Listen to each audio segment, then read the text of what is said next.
Back to the Factor Uncensored. In this economy, everyone's looking for a way to combat high-as utility bills. Demorian Linton with Inertia Resources joins us to talk about how you can cut down on your bills and how he's helping out families all across Houston. With inflation and mortgages and taxes going up, we are looking for any type of way to save more money at our homes. Here at my home, I have put in smart technology to keep the utilities down, insulation. So what else can we do to save money in our homes so we won't be looking at extremely high utility bills all year long? Well, there's a number of things that any homeowner can do. I would say probably the one that's forgotten the most is unplugging a lot of appliances that are actually what we call on standby.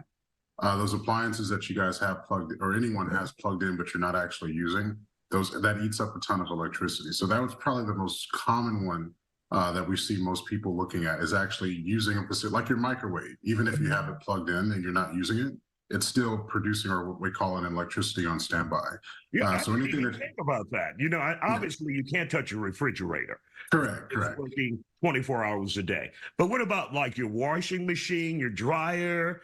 Tell me some of the products that we can unplug. Most things like your microwave or anything else that you, again, have on standby. A lot of people will use a lot of women will have their hair dryer plugged in the entire day, or you'll have something that you normally just wouldn't use. It's not super important, that you would have like a clock that you may not have, that may or may not be working or something like that. But typically anything that's on standby, that's plugged inside of the wall that you're not actually using, that we would normally keep on, you can unplug that, and those things still take up a lot of energy. Air fryers, microwaves, things that are normally plugged up to the wall, trying to take those out, something that you're not using all the time, will definitely help you out on your electricity. Common things also is changing your air filter inside your house. A lot of times you don't really think about it, but whenever you get your HVAC unit working harder throughout the year, that's going to also cause it to work harder. And the air conditioning is typically the biggest factor in regards to our electricity bill. So changing that will typically help out a lot. Trying to keep as much energy inside your house, so keeping doors closed, keeping windows closed, if you can kind of help that. That age-old, hey, don't, if your grandmother used to tell you, hey, don't air condition the entire neighborhood, that was actually true. That was actually true. Try to keep everything inside the house as much as you can, which is also a big determining factor. And also a lot of energy-efficient products. The things that you were talking about, making sure that when you are going to go out and shop, make sure that you're looking at a refrigerator, if you're looking at a new washing machine or a new dryer, make sure that you're looking for the energy efficient label, because that typically helps out a lot in regards to electricity. I recall someone also saying, like, during the summertime, don't leave your blinds open. That's heating your house. Is that accurate?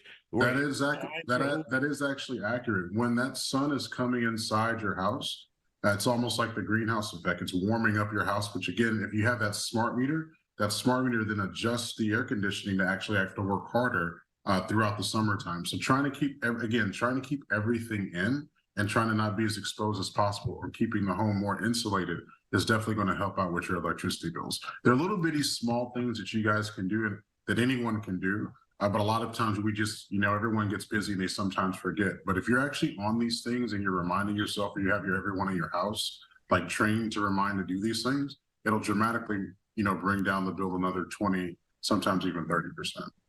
And you guys are going to help, I guess, some families here in Houston in 2024. We're in the last week of 2023. What do we expect? What are you guys doing with families, and how can people apply to get into that pot to see if they will get a chance to work with you guys?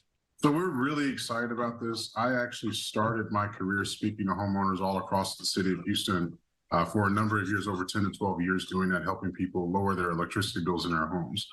So I've come across stories where I've seen people cry when it comes to electricity bill. I've seen people with large families not be able to pay. And so I always said that, one day, if I'm able to help other people, this is something that I wanted to do, because I've seen the faces from people from Texas City all the way to the Woodlands over my career, And I want to make sure that we can help as many families as we can. So what we're going to do is we're going to start is that we're taking submissions from family that do need help.